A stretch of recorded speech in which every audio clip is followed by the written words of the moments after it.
সংবিধানটা পরিবর্তন করার কথা বা এটাকে আবার লিখার কথা বলা হচ্ছে বা এটাকে সংস্কার করার কথা বলা হচ্ছে।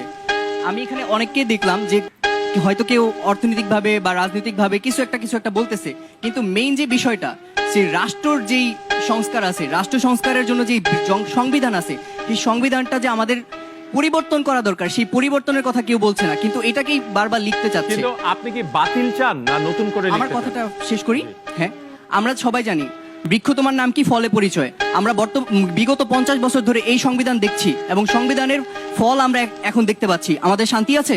আমাদের শান্তি নেই। সকলে কিন্তু আমরা চাই শান্তি, কিন্তু এই সংবিধানটা পরিবর্তন করে যদি ইসলামিক সংবিধানে সমগ্র রাষ্ট্র পরিচালনা করা হয় তাহলে অবশ্যই শান্তি আসবে। কিন্তু